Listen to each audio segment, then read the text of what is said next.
Moi je le voyais en train de déverser. Alléluia. Donc il va terminer avec gloire.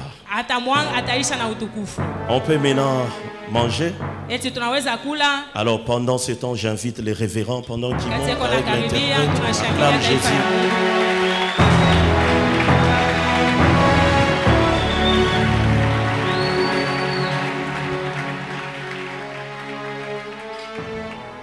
Bonsoir à tout le monde.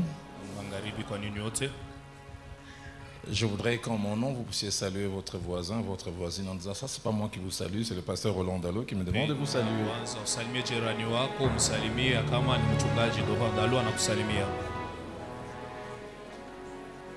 C'est un réel bonheur, mais aussi un privilège pour moi que d'être au milieu de vous. Prendre part non seulement à ces assises, mais venir et être partie prenante dans ces ministères qui a déjà un nom dans notre pays et plus loin.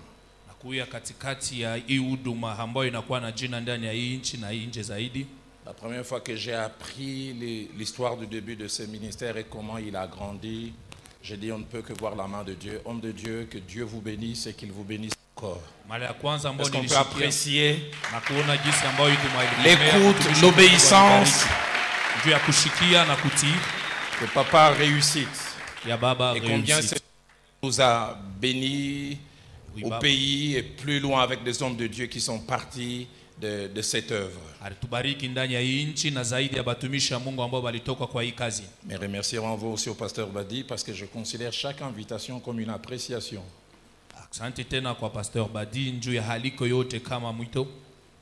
J'espère que je ne vais pas te décevoir. J'espère que je serai à la hauteur de la confiance que tu as placée au ministère que Dieu nous a donné.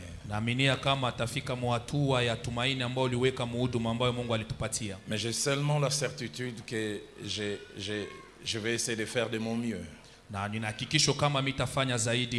Troisième semaine, autant d'hommes de Dieu qui se sont succédés ici, de grands calibres. Alors je voudrais dire comme cet homme a dit, un jour l'éléphant a invité les gens à manger, mais il dit venez manger, mais je préparais des tout petits morceaux.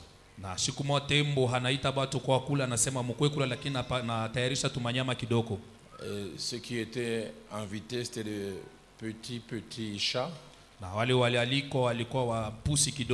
Alors quand ils ont trouvé les tout petits morceaux de l'éléphant, ils n'arrivaient même pas à finir ça. Puis un beau jour, la fourmi aussi a invité des gens en disant j'ai préparé des gros morceaux.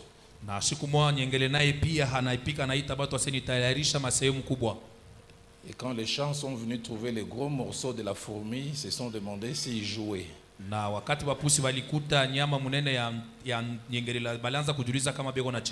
je ne sais pas si durant ces 4 jours vous allez manger le petit morceau de l'éléphant ou les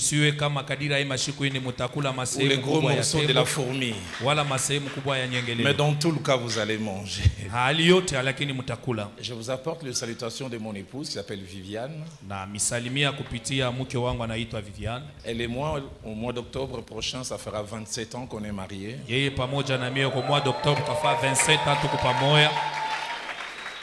Et il y a plusieurs choses qui m'attachent à mon épouse, dont une spécialement. Et je lui ai demandé la main le 12 mai 91 ou 91. 12 mai. Le 12 mai 91 à 20h44. 20h44. Mais pourquoi vous riez? Comment on peut oublier un tel événement? Et vous verrez toute l'importance tout à l'heure. Parce qu'à 20h45, elle m'avait dit oui. Elle n'a pas traîné. Elle n'a pas fait comme certaines sœurs, je vais aller réfléchir. Même quand ils ne vont pas réfléchir. Pasteur, une jeune sœur vient me voir au bureau. Vous savez quand ils ont eu leur révélation, pasteur, prie pour moi, Dieu m'a révélé mon mari. C'est le frère André. Il faut prier que Dieu libère sa mâchoire qu'il parle. Et nous prions durant 3 ans, la mâchoire d'André ne s'ouvrait pas. Jusqu'à ce qu'un jour, je vois la sœur rentrer au bureau comme une flèche. Pasteur, la mâchoire s'est ouverte. J'ai dit Alléluia. J'ai dit comment tu as répondu? Non, j'ai dit que je vais réfléchir. J'ai dit mais pourquoi? Non, si je disais oui, il va croire que je n'attendais que ça. J'ai dit mais c'est vrai, tu n'attendais que ça. Sors vite de mon bureau, j'ai prié 3 ans et toi tu veux nous faire attendre. Et Viviane m'avait facilité la tâche. Et avec elle on a 4 filles. J'ai hésité pour demander la dot pour mes 4 filles, mais finalement l'esprit m'a inspiré 4 vaches pour chacune et mes vieux jours sont assurés. Est-ce qu'on peut acclamer le Seigneur ce soir?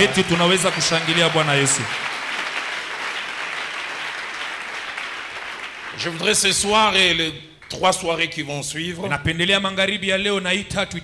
chaque fois parler de Dieu qui fait des choses nouvelles. Mais ce soir, si vous avez votre Bible, j'aimerais vous inviter à lire avec moi ces 3 portions des Écritures. La première, nous lisons Actes des Apôtres au chapitre 21. Nous lisons en 2 temps du verset 17 au verset 20. Et puis nous lirons du verset 27 au verset 34. Acte 21, 17 à 20, et puis 27 à 34. Alors j'aimerais faire cette lecture et puis je ferai les autres après. Lorsque nous arrivâmes à Jérusalem, les frères nous reçurent avec joie. Le lendemain, Paul s'est rendu avec nous chez Jacques et tous les anciens s'y réunirent. Après les avoir salués, il raconta en détail ce que Dieu avait fait au milieu des païens par son ministère. Quand ils eurent entendu, ils glorifièrent Dieu, pour ils dire, tu vois frère combien de milliers de Juifs ont cru et tous sont zélés pour la loi. Verset 27. Sur la fin de 7 jours, les Juifs d'Asie, ayant vu Paul dans les temples, soulevèrent toute la foule et mirent la main sur lui, en criant « Homme israélite, au secours! Voici l'homme qui prêche partout et à tout le monde contre le peuple, contre la loi et contre ces lieux. Il a même introduit des Grecs dans ces temples et a profané ces saints lieux. Car ils avaient vu plutôt auparavant Trophime d'Éphèse avec lui dans la ville et ils croyaient que Paul l'avait fait entrer dans les temples. Toute la ville fit émue et le peuple a couru de toutes parts plutôt. Ils se saisirent de Paul et les traînèrent hors du temple, dont le porte fut aussitôt fermé. Comme ils cherchaient à les tuer, les bruits vinrent aux tribuns de la cohorte, que tout Jérusalem était en confusion. À l'instant, il prit des soldats et des centeniers et courut à eux. Voyant les tribuns et les soldats, ils cessèrent de frapper Paul. Alors le tribun s'approcha, se saisit de lui et les fit lier de 2 chaînes. Puis il demanda qui il était et ce qu'il avait fait. Mais dans la foule, les uns criaient d'une manière, les autres d'une autre, ne pouvant donc rien apprendre de certains à cause de la tumulte, il ordonna de le mener dans la forteresse. Nous lisons aussi Philippiens au chapitre 1er, et nous lisons 3 versets, le verset 12, le verset 13, ainsi que le verset 14. Philippiens chapitre 1er, verset 12 au verset 14. Je veux que vous sachiez, frères, que ce qui m'est arrivé a plutôt contribué au progrès de l'Évangile. En effet, dans tous les prétoires et partout ailleurs, nul n'ignore que c'est pour Christ que je suis dans les liens. Et la plupart des frères dont le Seigneur, encouragés par mes liens, ont plus d'assurance pour annoncer sans crainte la parole de Dieu. Puis enfin, nous lisons dans l'Ancien Testament, Ésaïe au chapitre 55, et nous lisons 2 versets, le verset 8, ainsi que le verset 9. Car mes pensées ne sont pas vos pensées, et vos voix ne sont pas mes voix, dit l'Éternel. Autant les cieux sont élevés au-dessus de la terre, autant mes voix sont élevées au-dessus de vos voix, et mes pensées au-dessus de vos pensées. Amen. Amen. Je voudrais durant ces quelques minutes parler sur les sous-thèmes. Paul, Paulo, les projets du 4e voyage missionnaire, Dieu des choses nouvelles. Paul, Paulo, les projets du 4e voyage missionnaire et le Dieu des choses nouvelles. Ce soir, au travers de cet épisode de la vie de l'apôtre Paul, nous allons voir combien il est important en tant qu'enfant de Dieu que nous puissions laisser Dieu faire dans notre vie ce qu'il veut, comme il veut. Car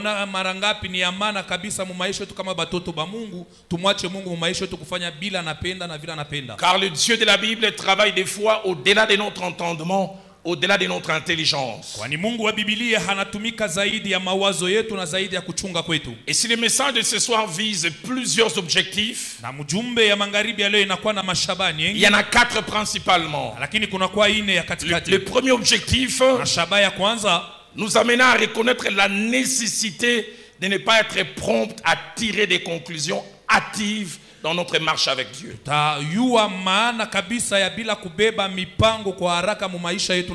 Et quand je parle de conclusions hâtives, j'aimerais dire même des conclusions négatives. Lorsque nous ne comprenons pas ce que Dieu permet que ça nous arrive. Lorsque nous voyons des choses se passer différemment de nos rêves, de notre planification. Ne pas être prompt à tirer des conclusions hâtives. Deuxième objectif, au travers de cet enseignement ce soir,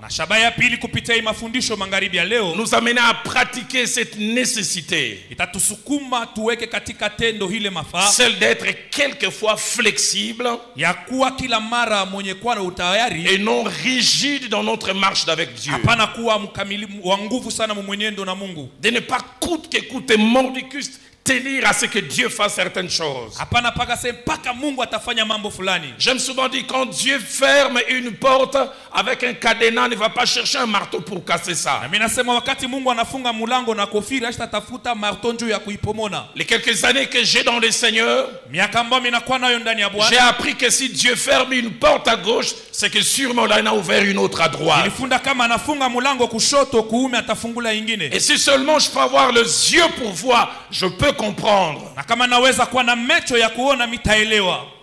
Troisième objectif de cet enseignement ce soir, la nécessité que nous avons en tant qu'enfants de Dieu, mais aussi en tant que serviteurs de Dieu, de reconnaître la souveraineté de Dieu. Et lorsque nous parlons de la souveraineté de Dieu, 2 choses me viennent en tête.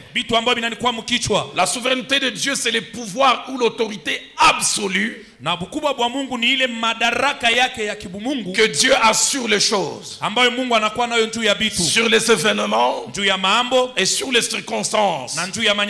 Deuxièmement, lorsque nous parlons de la souveraineté de Dieu, c'est la capacité qu'a Dieu de décider seul et de faire ce que lui seul veut sans consulter personne.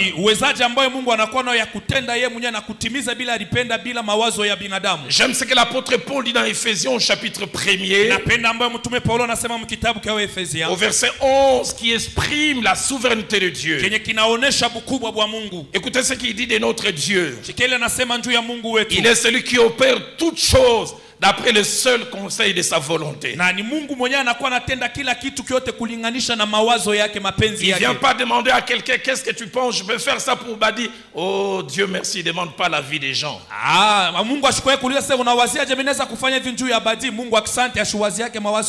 Et David l'exprime encore mieux dans Psaume 115, au verset 3. Il dit, notre Dieu est au ciel et il fait ce qu'il veut. Aide-moi être le prédicateur adjoint ce soir.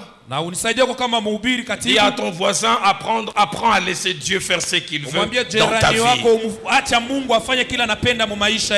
3 petites choses avant d'aller plus loin. Attaché à la souveraineté de Dieu. La première, c'est que c'est une notion difficile à comprendre et à appréhender avec notre intelligence. Nous sommes trop petits pour comprendre cette notion si élevée. Deuxième chose, derrière tout ce que le Dieu souverain permet ou laisse arriver, c'est pour notre bien. Un bien que nous ne voyons pas au départ, mais un bien qui est caché. Le jour où Jésus voulait laver les pieds de Pierre, il lui a dit: ce que je fais maintenant, tu ne les comprends pas, mais tu les comprendras bientôt. J'ai un aîné dans la foi qui me relate cette belle histoire. Pour ceux qui connaissent Kinshasa et certains coins, il dit ça date il y a longtemps, de 78, pensez-y. Il venait de finir le travail à 16h. Il arrive sur la place royale à Kinshasa. Il attendait le transport en commun qu'on appelle à l'époque Kimalumalu. De 16h jusqu'à 18h. Ça venait plein parce que ça commençait au grand marché et là c'est un arrêt du milieu. 18h moins 5, il commence à se dire: est-ce que ça vaut pas la peine que je fasse 40 les pieds puisque j'habite la zone. Le temps qu'il pense à ça, Kimalumalu vient juste s'arrêter devant lui. 3 personnes descendent. Il dit: malgré ma spiritualité, je fais un peu du sport. J'ai poussé 2 ou 3 personnes et puis je me suis engouffré. Et alors que le Kimalumalu commençait à avancer, j'ai commencé à rendre grâce à Dieu. Seigneur, merci parce que même tardivement tu exauces la prière. Et on dépasse la ribatete là, sa prière d'action de grâce était tellement longue qu'ils arrivent à l'arrêt qu'on appelle Shanik. Il se rend seulement compte que le Kimalumalu s'arrête subitement. Les receveurs disent: il y a 4 gendarmes qui ont arrêté les véhicules. On ne sait pas pourquoi ces gendarmes viennent. Ils disent: nous qui protégeons le pays, nous sommes là depuis 3 heures, vous les civils, vous êtes assis. 4 vont descendre. Lui il a dit: Seigneur, j'ai commencé à te rendre des actions de grâce. Et les quelques mètres qu'on a parcouru, j'ai senti les 2 qui sont derrière, ils sentent les chichampa, les lotoko. Et les 2 jeunes filles qui sont de ce côté à droite, et je sens qu'elles sont des prostituées. Je connais déjà les 4 qui vont descendre. Il dit: il n'avait pas fini que les gendarmes le pointent. Yo, Kita. Il dit: comment il vient d'exaucer la prière et là il fait le contraire. Il dit: quand il descend, il attend 1 heure, toujours pas de transport. Il dit: Seigneur, les gens font l'école buissonnière. Moi désormais je ferai la louange et l'adoration buissonnière. Pour que cette bouche s'ouvre pour te louer, toi-même au ciel tu dois venir l'ouvrir. Namakambo salingai. 19h. Il dit: bon, j'ai parcouru quasiment la moitié du trajet. Je suis pas très loin de Kitambo. Je vais descendre place Jean 23 et puis je vais remonter, j'arrive.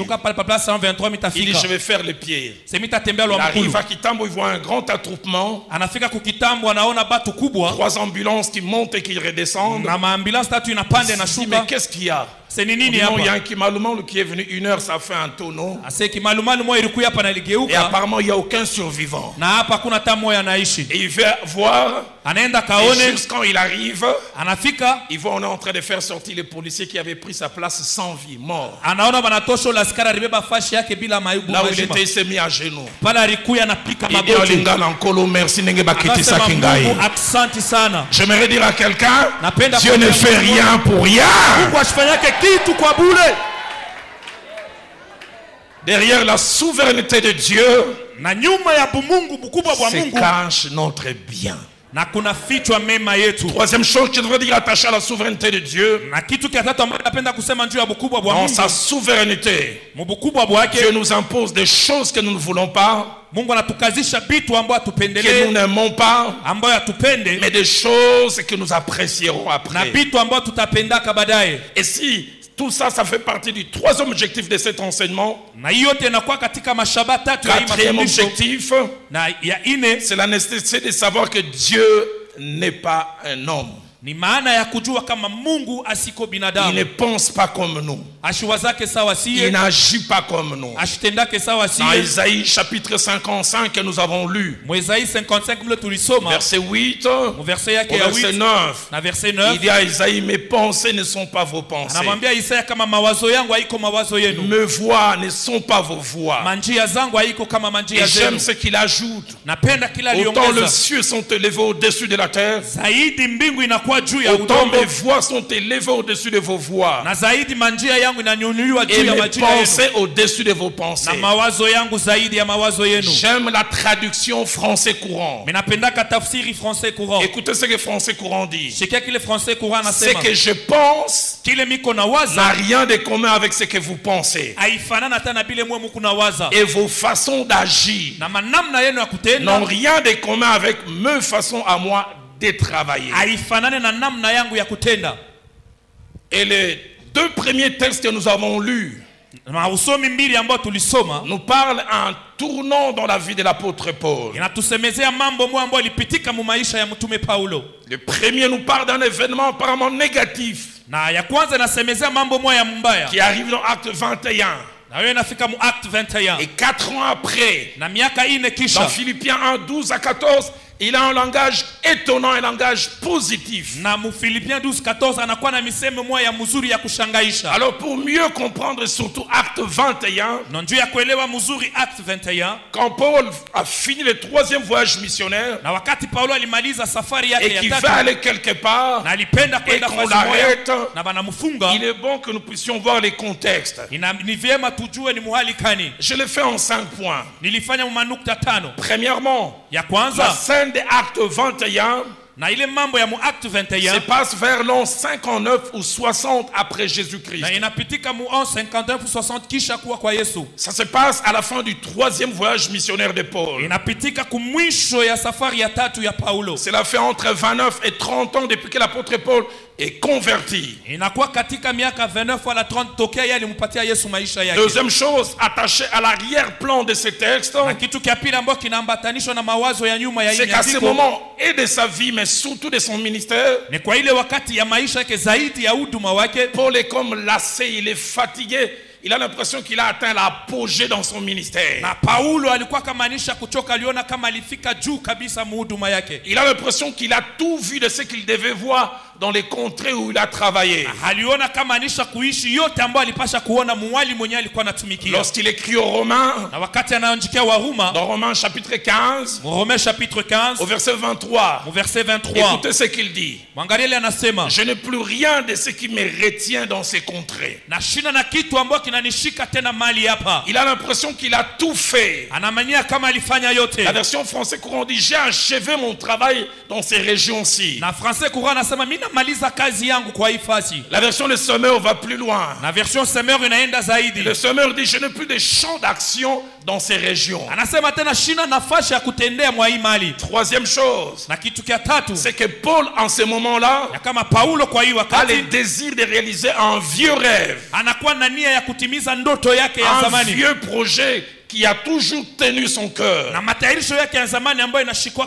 C'est ce projet que lui-même appelait les 4e voyage missionnaire. Et il avait comme projet, au-delà de toutes les régions qu'il avait visitées, il tenait à visiter l'Europe de l'Ouest. Il rêvait d'arriver à Rome. Il rêvait d'arriver dans les recoins de l'Italie. Mais il avait surtout les rêves d'arriver dans l'actuelle France, qui s'appelait la Gaule de l'époque. On a trouvé des écrits, il rêvait d'arriver dans la Saxe, l'actuelle Allemagne. Quand il écrit dans Romains au chapitre 1er, verset 13 et verset 15, il est dit, il dit, je ne veux plus vous laisser ignorer, frères, que j'ai souvent formé le projet d'aller vers vous, afin de recueillir quelques fruits parmi vous, comme parmi les autres nations. Vous qui êtes à Rome, mon rêve c'est aussi d'arriver là où vous êtes. Mais il dit à la fin du verset 13, mais j'en ai été empêché juste ici. Au verset 15 il dit, ainsi j'ai un vif désir de vous annoncer aussi l'évangile à vous. Il a un projet, il a quelque chose à laquelle il tient comme toi et moi. 4e chose, c'est que non seulement Paul a un plan, un rêve, un projet, mais il a presque tout planifié. Il a tout prévu. Romains chapitre 15, verset 25 et verset 27. Il dit présentement je vais à Jérusalem. C'est là où il va dans Acte 21. Pour les services des saints. Oh, mais écoutez le verset 27 et 28. Dès que j'aurai terminé cette affaire et que je leur aurai remis ces dons, je partirai pour l'Espagne et je passerai par chez vous. Tout est planifié. Tout est prévu. Ah, mais il ne sait pas. C'est que Proverbe dit, dans Proverbe 19, verset 21, il y a dans le cœur de l'homme beaucoup de projets, mais c'est le dessein de l'Éternel qui s'accomplit. Toi et moi, on a le droit de rêver, de penser à plusieurs choses, mais c'est le dessein de l'Éternel qui s'accomplit. J'aime encore l'humilité et la prudence à laquelle l'apôtre Jacques nous appelle. Dans Jacques 4, verset 13, au verset 15, il dit à vous maintenant qui dites, aujourd'hui, demain, nous irons dans telle ville, nous y passerons une année, nous trafiquerons et nous gagnerons. Vous qui ne savez pas ce qui arrivera demain. J'aime la fin du verset 15. Nous devrions au contraire dire si Dieu le veut. Si Dieu le veut. Il y a des choses que j'ai voulu qui ne se sont jamais réalisées. J'en parlerai tout à l'heure à la fin. 5e chose, c'est Acte 21, 17 à 34. Nous montre que lorsque l'apôtre Paul arrive à Jérusalem, avec l'idée de laisser les dons et d'aller à Rome et puis en Espagne et puis plus loin, quelque chose arrive. On l'arrête et on l'amène à la forteresse. Tout s'écroule. Tout se passe différemment de ce qu'il voulait. Les combles, c'est qu'il connaîtra un emprisonnement de 4 ans. Il passera 2 ans à Césarée de Philippe. Acte 24. Verset 27 en parle.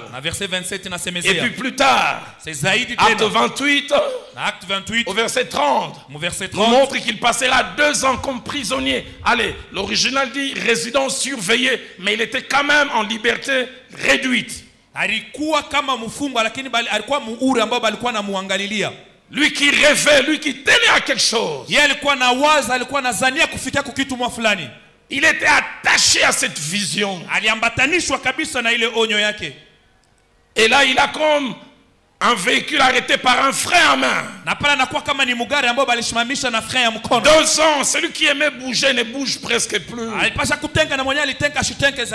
Il est comme une marchandise, il passe de tribunal en tribunal, de prétoire en prétoire. 2 ans. Et puis 2 ans encore à Rome. Tout ce qui lui arrive, si ça nous arrivait à toi et à moi, la tentation de faire plusieurs choses. La première tentation, c'est de se dire j'ai échoué. Je n'ai pas réalisé la chose à laquelle j'étais né. Dieu ne m'a pas donné ce que je voulais. La deuxième tentation, c'est être amer et révolté vis-à-vis de Dieu. Je le sers avec fidélité. Et ce rêve qu'il y a dans mon cœur, n'est-ce pas lui qui l'a placé? Mais pourquoi a-t-il permis qu'on m'arrête? La troisième tentation, c'est remettre en question l'amour ainsi que la bonté de Dieu vis-à-vis de nous. La quatrième tentation, c'est le découragement. Paul doit s'étonner. Comment le Dieu qui me parle toujours cette fois-ci ne m'a rien dit par rapport à tout ceci? Dans Acte 21, 10 à 11, il m'avait prévenu par la bouche de ce prophète, l'homme à qui appartient cette ceinture, s'il monte à Jérusalem, telle chose va lui arriver. Acte 18, 8 à 10, alors qu'il s'est posé des questions lors du premier voyage missionnaire à Corinthe, et qu'il voulait fuir à cause de très peu de résultats, Dieu lui avait parlé. Ne crains point, car j'ai un peuple nombreux dans cette ville. Parle et ne t'étais point. Comment c'est Dieu qui m'a toujours parlé cette fois-ci ne parle pas? Acte 27, 22 à 25. Quand plus tard il sera dans ses bateaux en route vers Rome, et qui passeront plusieurs jours sans voir le soleil et la lune, et que même Luc se décourage. Et Luc dit, nous perdîmes enfin toute espérance de nous sauver. Dieu lui a parlé. Et lui-même le dira. Un ange de Dieu à qui j'appartiens m'est apparu cette nuit. Et il m'a dit, il n'y aura aucune perte si ce n'est celle du navire. J'en parlerai demain. Il y a des moments où Dieu décide d'être silencieux. Mais j'aimerais dire que le silence de Dieu ne veut pas dire qu'il ne nous aime plus ou ne se préoccupe plus de nous.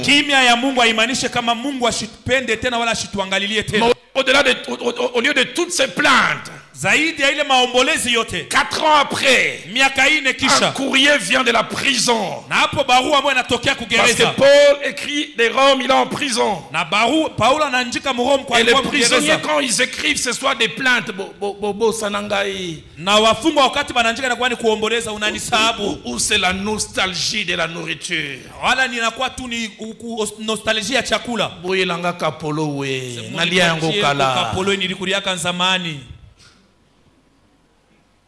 Mais au lieu de tout cela, c'est un prisonnier qui au moins à 6 reprises communique la joie aux hommes libres.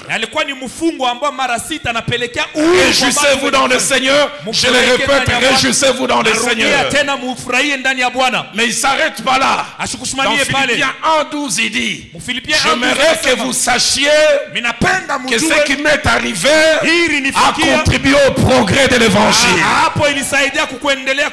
Presque une action de grâce. Ce qui m'est arrivé a contribué au progrès de l'évangile.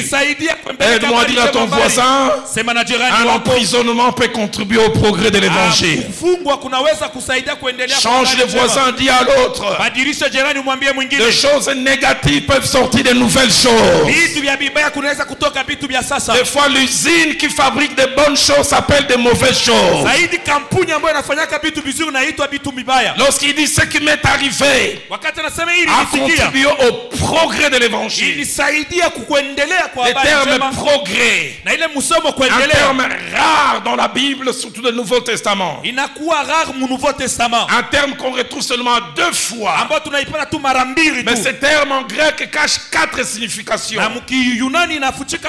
Les termes qu'il utilise pour dire progrès veut dire premièrement ouvrir de nouvelles portes. Des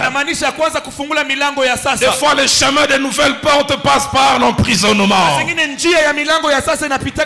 deuxièmement, ce terme veut dire défricher des champs nouveaux. Je déclare comme un prophète, Dieu va défricher pour toi des champs nouveaux auxquels tu ne t'attendais pas.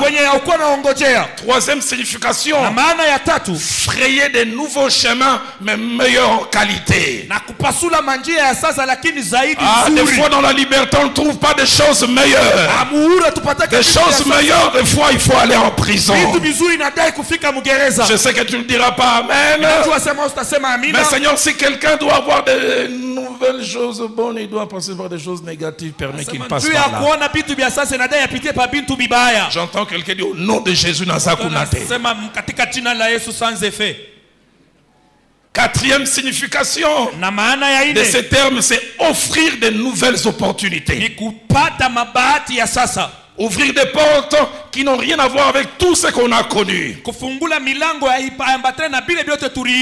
Paul parle-t-il ainsi? 3 raisons. La première, il a vu Dieu partir d'une matière première appelée choses négatives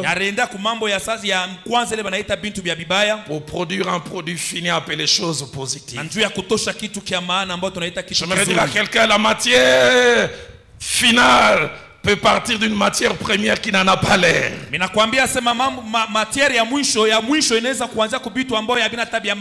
Deuxième des choses pour laquelle il dit cela, il a vu Dieu passer par des méthodes et des chemins inattendus. Mon pasteur, le frère Jacques-André Vernon disait,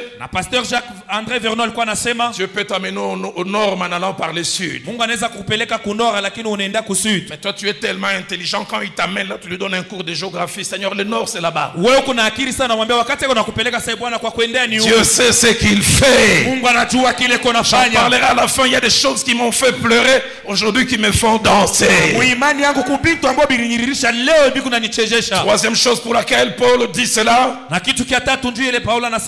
il a vu Dieu faire au-delà de ce que lui pensait, au-delà de ce que lui il rêvait, au-delà de ce qu'il pouvait s'imaginer. Et parmi ces choses inattendues qui font dire à Paul, ce qui m'est arrivé a contribué au progrès de l'évangile. Il y en a 3. La première qui fait jaillir Paul de joie, c'est qu'il a fallu l'emprisonnement à César de Philippe, et puis finalement à Rome, pour que Paul voie une prophétie de plus de 30 ans s'accomplir. Et une prophétie dont il pensait que Dieu avait oublié. Il pensait que cette prophétie était périmée. J'aimerais dire à quelqu'un, la Bible dit Dieu veille sur sa parole pour l'accomplir. Pasteur Babi, quand je prêche à Kinshasa, bon, je donne cet exemple, ça dérange un peu les gens qui aiment trop le foot. Je leur dis à Kinshasa, on dit de Vita, c'est une équipe qu'on appelle Nzombo. Je ne suis pas fanat de Vita. Vita, tant que le match n'est pas fini, faites attention. Et Dieu, sans être de Vita, des fois aussi Dieu est Nzombo le soir. Il aime le temps additionnel. Vous avez l'impression que le match est fini. Plusieurs fans de Vita, ils voient 90e minute, ils sortent. Mais quand ils arrivent au rond-point qui pointe ça, ils entendent au stade, waouh! Ils sont obligés de retourner, mais ils verront le but à la télévision. J'aimerais dire à quelqu'un, reste dans le stade. Tant que ce n'est pas fini, il va le faire. Quand l'apôtre Paul s'était converti, dès le premier jour de sa conversion, il a eu une prophétie. Ananias est venu le voir. Acte 9, au verset 15. Dieu a dit, tu as un instrument qui prêchera devant les nations, devant les fils d'Israël et devant les rois. 30 ans après, Paul a prêché devant les nations, devant les fils d'Israël, mais aucun roi. Est-ce que Dieu avait-il menti? Ah, c'était un message symbolique. Chef à quartier, on a écouté un roi. Dieu parle de manière symbolique. Il a fallu l'emprisonnement. Et quand Paul a été emprisonné, il a rencontré 2 gouverneurs et il a rencontré 2 rois. Il a rencontré Festus, il a rencontré Félix, qui étaient des gouverneurs mais qui étaient presque des rois en détachement. Dieu peut passer par la prison pour accomplir la prophétie qu'il y a pour toi. Il y a des prophéties qui s'accompliront par le fouet. C'est le fouet qui t'amène vers l'accomplissement.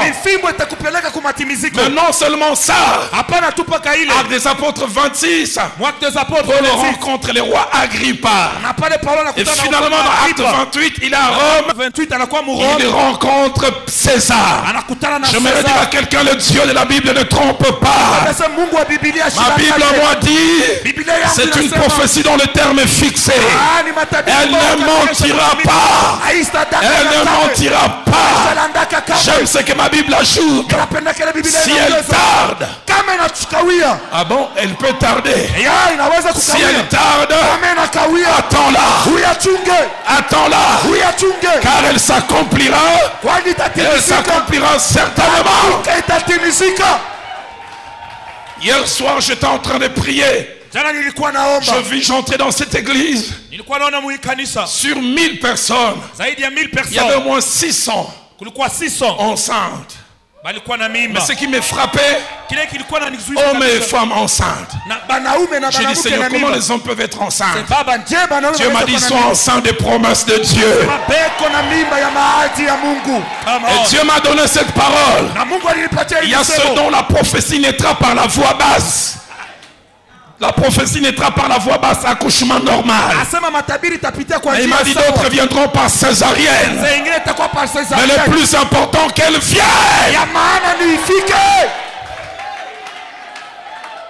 Paul dit, ce qui m'est arrivé m'a permis de rencontrer Félix.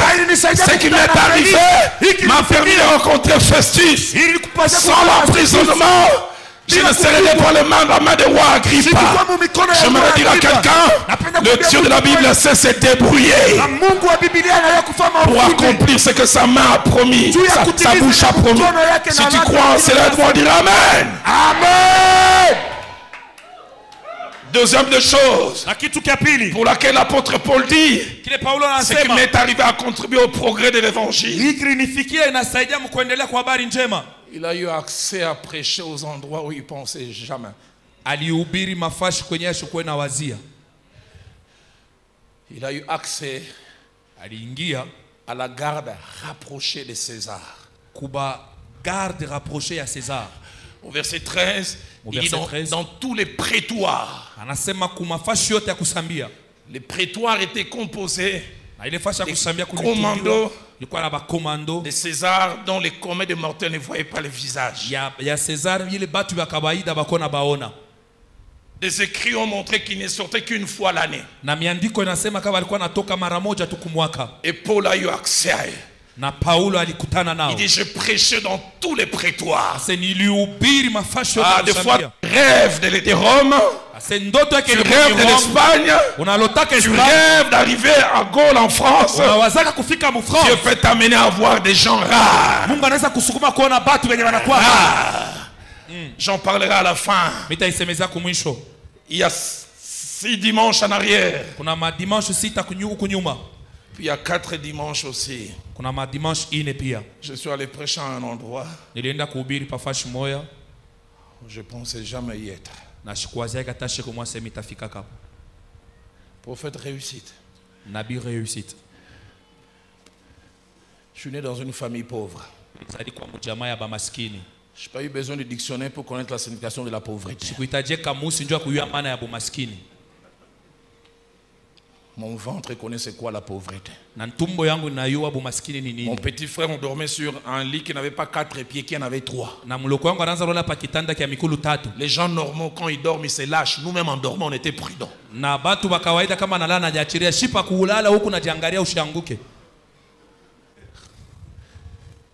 Je me suis retrouvé à cet endroit. J'ai fini de prêcher, j'ai pleuré. Je disais, qui pouvait m'amener ici?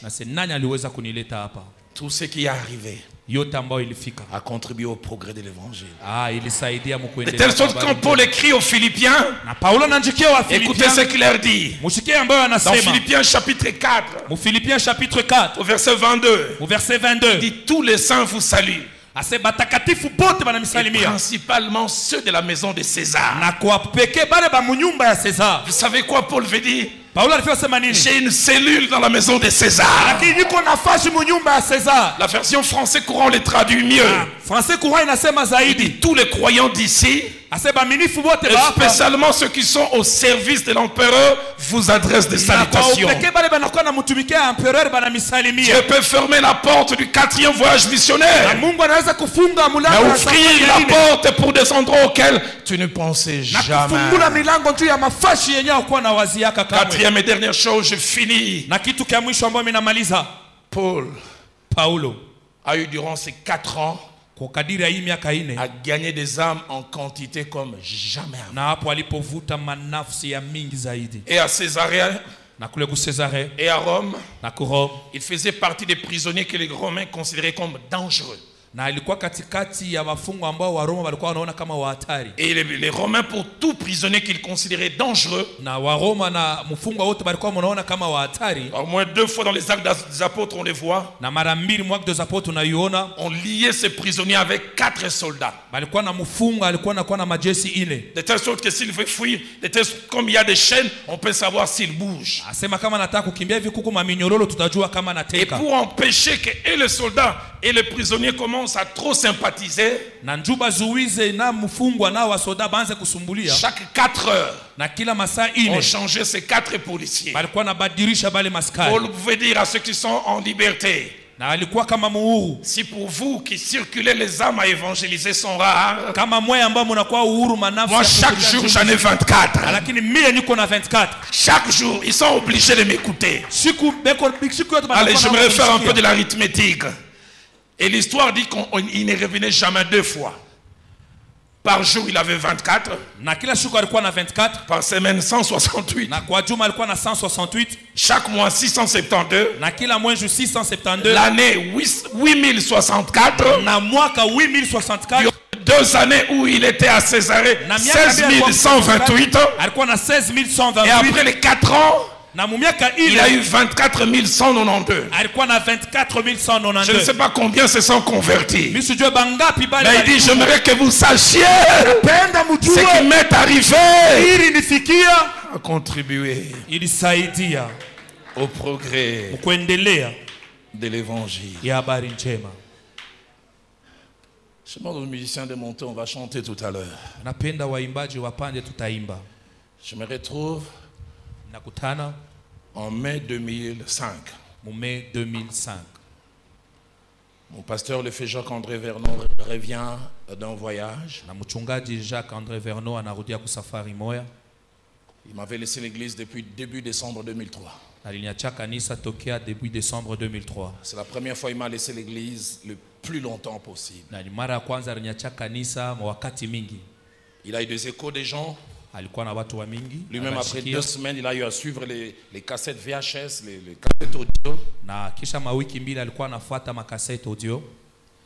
Il m'appelle au bureau. Il ouvre sa mallette. Il me donne une lettre que je garde jusqu'à aujourd'hui. Dalo, mon âge est en train d'avancer. Et nous ne savons pas de quoi l'avenir est fait. Mais si quelque chose m'arrive, c'est toi le futur de l'église. Et puis il me dit, durant toutes ces années, tu as toujours été avec moi au comité de l'église. Désormais, j'assisterai aux réunions du comité, mais je ne veux plus les diriger. Toi et moi, on commence une petite transition qui ne dit pas son nom. On préparait les réunions du comité avant, mais c'est toi qui vas diriger. Et je commençais à rêver. J'ai vu une porte s'ouvrir. Et malgré mon humilité, la démarche voulait changer. J'ai remis. Je devais chaque fois dire à mes épaules, descendez. Il m'avait dit, ne dis à personne. Mais comment cacher une telle nouvelle? Un homme m'a dit un secret, ce n'est pas quelque chose qu'on ne dit pas à l'autre. C'est quelque chose qu'on dit à l'autre en disant ne dis à personne. Lui aussi dira à quelqu'un en disant ne dis à personne. Et finalement tout le monde sait.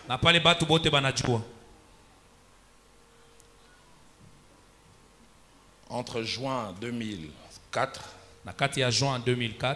jusqu'à juillet 2006, la meilleure période de ma vie ministérielle. On arrive en juillet. Mon pasteur change radicalement vis-à-vis de moi. J'arrive pas à comprendre. Et les frustrations s'accumulent. Je vais les voir un jour de novembre 2006. Je dis, j'ai l'impression que tu ne veux plus de moi. J'oublierai jamais. Ça fait quelques mois. Je veux plus de toi. Je veux plus de toi. Je ne veux plus de toi. Tout s'écroule pour moi.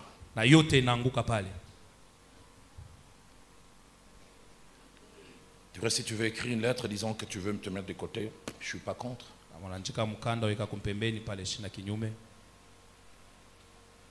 Je quitte ce bureau. Et puis après, je commence à entendre des choses inimaginables.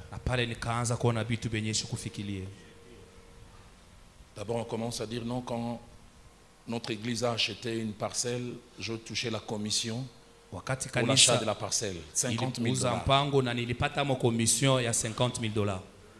Après des versions ont changé, le mot commission est parti, non, Roland a volé 50 000 $.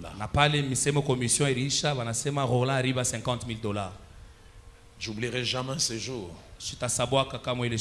où ma jambe droite m'a rappelé que je suis descendant de Ngongolutete, Lumumba, Olengankoyi. Et Olengankoyi. Parce que c'est cette jambe qui montre mon degré de frustration. J'étais allé dans un bureau faire une réservation. Cette jeune fille écrivait puis elle lève la tête. Pasteur Dalo, je t'apprécie beaucoup parce que tu es un voleur. Il semble qu'on t'a chassé de l'église, tu as volé 50 000 $. J'ai jamais compris ce jour-là, prophète. Je me moquais d'une musicienne togolaise qu'on suivait à la télé quand on était petit qui s'appelait Bella Bello. Quand elle pleurait, les larmes coulaient d'un seul œil. Je disais, comment l'autre œil chôme comme ça? Et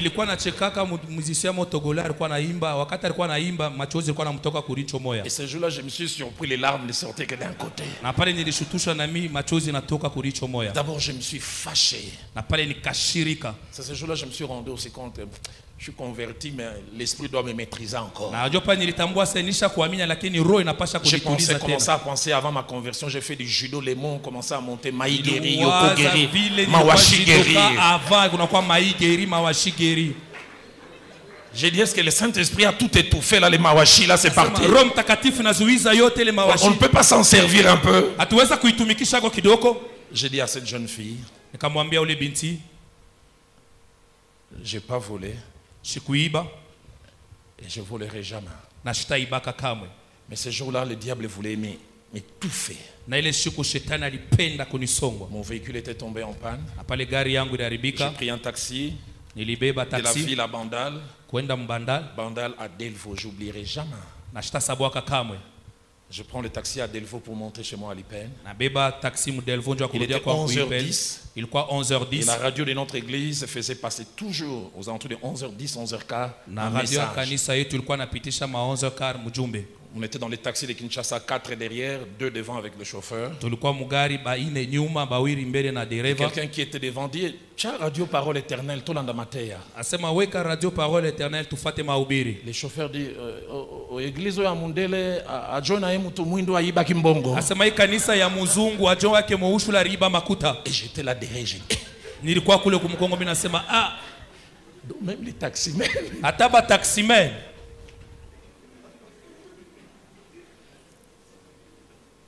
Quelques mois après, je reçois un courrier. Na miezi kidogo mimi napata barua. On te libère. Na pale tunakuachilia. Si tu veux commencer une église, vas-y. Kama unapenda kwanza kanisa uende kaanze. Tout s'est écroulé pour moi. Na yote ilibomoka njo yangu pale. J'ai regardé cette lettre. Niliangalia ile barua. Je vois déjà comment j'ai rêvé que ça serait moi le successeur, le dauphin. Nilianza kuwaza vile minjo dauphin.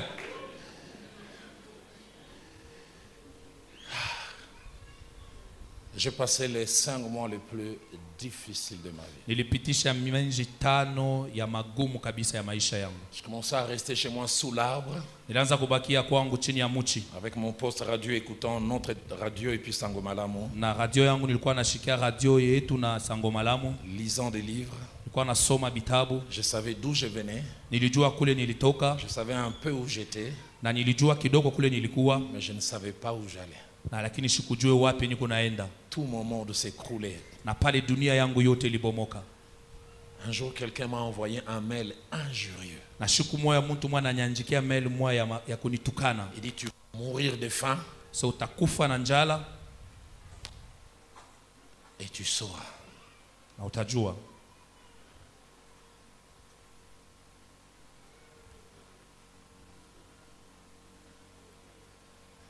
Jusqu'à ce qu'on arrive en avril 2007. Mpaka wakati tulifika mu avril 2016. 7. Un ami m'invite aux États-Unis. Na rafiki mwana niita kwa États-Unis. C'est pour ça que j'aime les ministères prophétiques. Ndio pale mimi napendaka huduma ya unabii.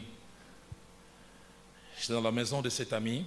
Nikaingia mu nyumba ya ule rafiki. Table de 8 personnes. Kulikuwa menza ya bantu 8. Mais seules 7 chaises étaient occupées. Na bichi 7 bilikuwa deja et na la batu. seule chaise qui manquait de personnes, c'est celle qui avait en face de moi. Na kicha ambao kilikosa mtu ni kile kilikuwa en face yangu. Vers 9h on sonne. Na 9h banapiga simu. L'ami regarde, il n'y a que vous que j'avais invité. Sasa ni paka mwetu njo niliita. Nous on n'est pas comme chez vous en Afrique où les gens s'invitent et même sans qu'on les invite. Haina sa kwa Afrika bantu bengine banajalika kwa benye kila kubila aliko. Qui ça peut être? Ni nani anaweza kuya? Et puis elle va, elle regarde. Hapana nenda nafungula na shanga. C'est une amie noire américaine, une prophétesse. Asema ni rafiki yangu moja noir américain. C'est pas impossible que quelqu'un ait rendez-vous avec Dieu ici. Haiwezekane kama kuna mtu mwana mapatano na Mungu hapa. Il voit cette dame dit j'étais chez moi, j'ai senti le désir Pasteur Guy de venir chez vous. Na nilisikia nilikuwa kwangu nasema nipite kwenu. Et on la place juste en face de moi. Na pale fashi ilikuwa ni mbele yangu. Et 5 minutes après, na dakika 5 kisha, avec mon petit anglais, j'ai demandé can I have the salt please? Puis-je avoir le sel? Na anglais kile unasemineza kupata ko chumvi. Alors que me tendait le sel. Na wakati alikuwa ananipatia chumvi. Commence à dire ainsi dit l'Éternel. Nasema wa milele anasema hivi. Elle donne d'abord mes 4 noms. Analeta manjina yangu yote 4. J'aime souvent dire, moi je suis de l'époque de Mobutu. Mobutu c'est Kokokongwendo Wazabanga. Mimi nikalaka wakati ya Mobutu c'est. On avait un ministre qui s'appelait Ngulu Bangampongo Bakokele Lokanga. Mabolia Inengo Trabuato. Elle donne tous mes 4 noms avec un accent américain. Analeta manjina yangu yote na hali ya américain. Le nom de mon père. Njina ya baba yangu. Le nom de ma mère. Njina ya mama yangu. Un nom qu'on m'appelait quand j'avais 10 ans quand on jouait au football. Na njina mo balikuwa nanita wakati nilikuwa na 10 ans wakati nilikuwa nacheza mpira. Le nom d'un joueur de Léopard. Njina ya joueur moi Léopard. Je dis na monoko noir américain. C'est un noir américain. Et puis elle s'arrête. Anashimama. Et tu as un pasteur blanc. C'est wewe kuna mchungaji mzungu. Il t'aime beaucoup. Anakupenda sana. Je vois 2 images. Mimi naona mapicha mbili. La première il te fait des bisous aux joues et même là. Namna ambayo anakuwa nakubusa. Mais la deuxième, na ya pili, je vois 2 personnes qui viennent lui parler à l'oreille. Mimi naona watu bawili bwana nasumburana kwa mashikio. Et il commence à te donner des coups. Na banaanza kukupiga. Il dit, ce qui est arrivé entre vous deux, ce n'est ni de lui ni de toi. Il y a deux personnes qui étaient jaloux de ta position. Et puis elle s'arrête, mais me dit, sache, tout ce qui arrive, c'est dans la volonté de Dieu. Elle dit, je te vois enceinte. Et l'œuvre qui sortira de toi, c'est une œuvre qui laissera des traces dans l'histoire de l'évangile dans votre pays. J'aime quand Dieu parle. J'aime quand Dieu parle. Il parle des choses nouvelles, des choses qui n'ont jamais existé. 7 mois après, Philadelphie commence. Notre premier culte, 1250 personnes. Et le nombre n'a jamais baissé. Le 30 octobre 2016, quand j'ai quitté les 2 cultes réunis, on était à 6000 personnes. Aujourd'hui, Philadelphie Gombe, Philadelphie Funa, minimum 11 000. Et le premier dimanche du mois de février, j'étais ici au Katanga. Le soir, j'ouvre la télé. Je vois cet homme pour qui l'on priait. Parce qu'il devait assumer de grandes responsabilités dans notre nation. J'ai dit, il a fallu toutes ces choses pour qu'on en arrive là. Il a fallu toutes ces choses pour qu'on en arrive là. Ce soir, je ne sais comment prier. Mais ce matin, je me suis réveillé avec ces cantiques. Le pasteur Atom, c'est de Maman Nadège. Merveilleux cantique. Le Dieu qui sait commencer là où il n'y a rien. J'aime quand Maman Nadège dit, tant qu'il y a la vie dans mon cœur, et que tu n'as pas décidé, je n'ai pas peur. Car aucun homme n'a le chrono qui décide la fin de mon parcours. Même quand ma chair me lâche mon espoir, j'attendrai.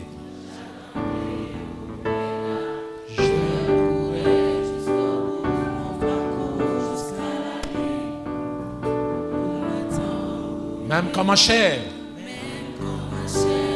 lâcherait, mon espoir s'alirait. J'attendrai Oméga, je courrai jusqu'au bout, mon parcours jusqu'à la vie. Pour m'attendre Oméga, Alpha Oméga.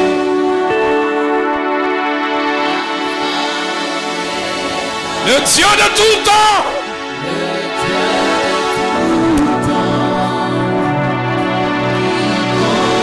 C'est lui qui conduit le pas. Pas un homme.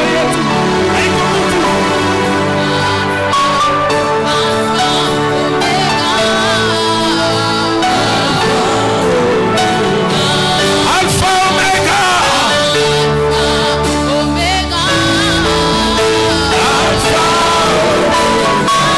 Chantez-le encore, Alpha. Alpha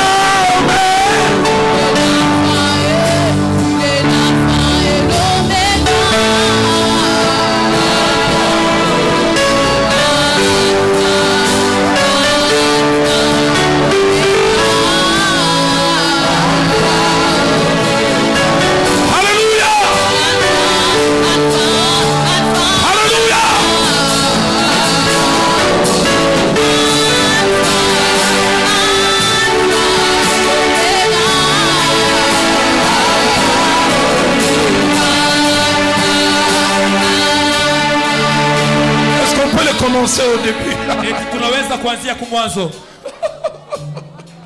La gloire de Dieu est présente ce soir ici. Quand j'ai prié ce matin, Dieu m'a dit il y a plusieurs comme l'apôtre Paul qui avaient des rêves, qui avaient des projets, qui se sont écroulés. Les choses auxquelles tu t'aimais, que les choses se passent différemment. Tu te demandes, Dieu, pourquoi tu as laissé ça? Pourquoi tu as permis ça? Tu as compté tous mes pas depuis le sang de ma mère.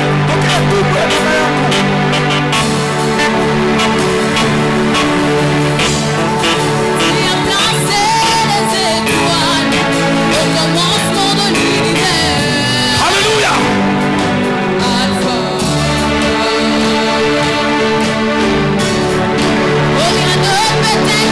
Rien ne peut t'écrayer.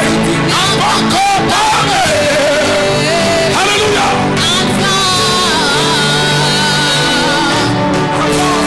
L'auteur de l'histoire de ton vie. L'auteur de l'histoire. Mon sauveur. Tu sais comment commencer une histoire jamais imaginée. Jamais imaginée. Alléluia. Le Dieu de tout temps. Celui qui conduit mes pas.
S'arrête un moment. Chantons-les avec nos voix. Que le diable l'entende. Que le monde des ténèbres l'entende. Chantons-le simplement en a cappella avec nos voix. Allons-y ensemble. Même quand ma chair me lâcherait.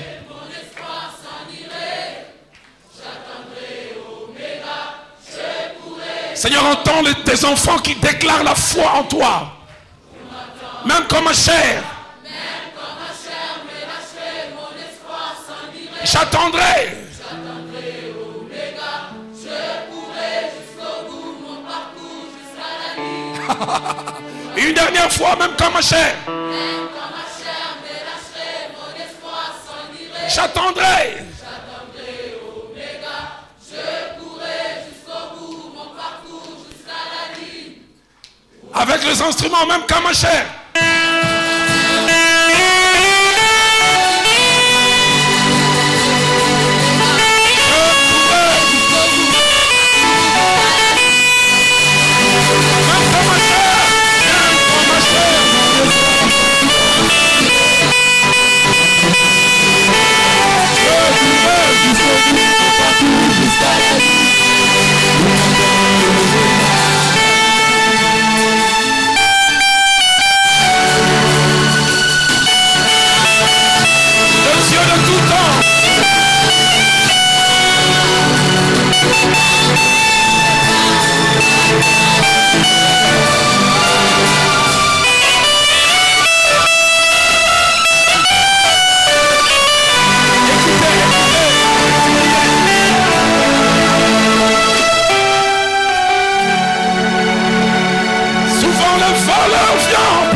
Et le sauveur en dernier, il s'appelle Oméga. L'auteur de l'histoire de ma vie. Oh!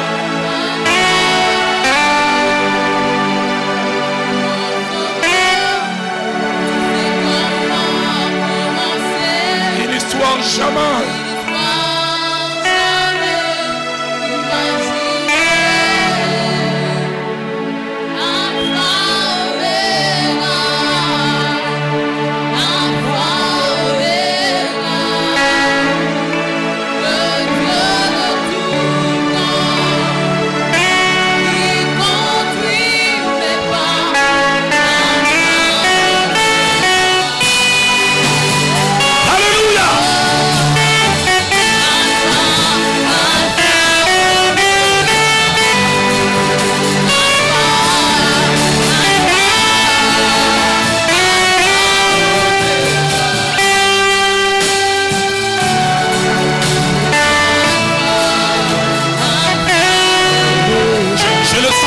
Ce soir, avant que je lâche le microphone, nous allons faire deux choses.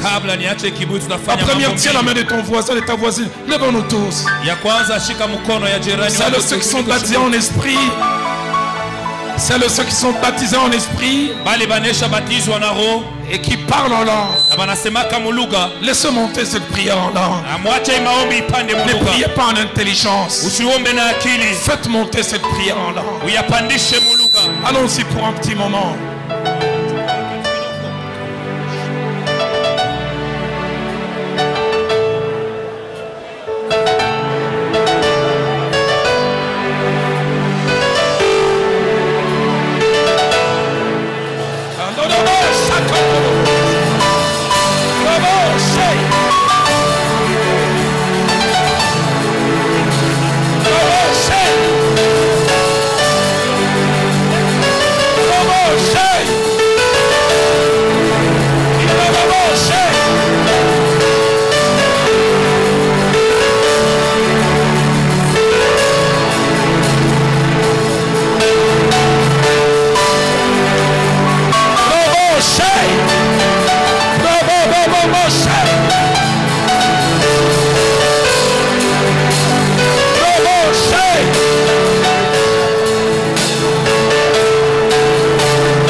Vas-y encore, ne t'arrête pas pour un moment.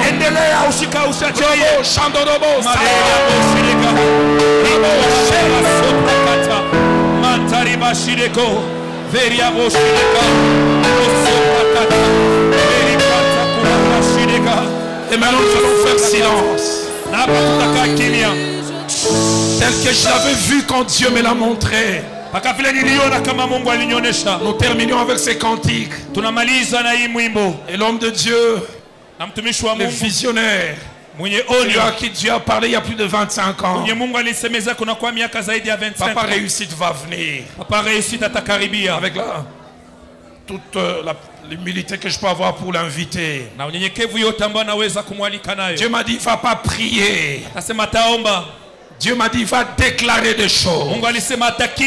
Il va déclarer la saison de nouvelles choses.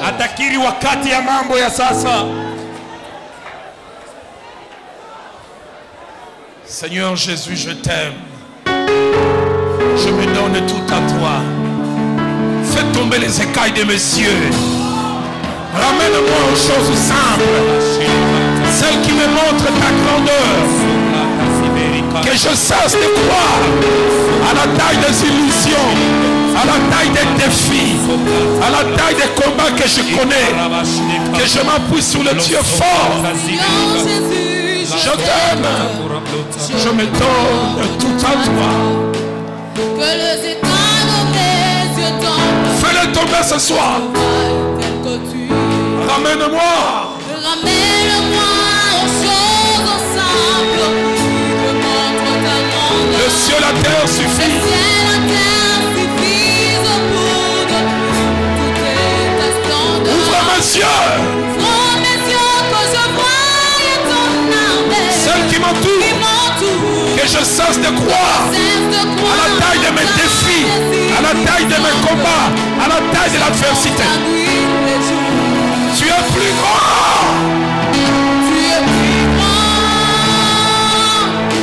que tout ce qu'on dit de toi. Tu es plus grand que mes combats.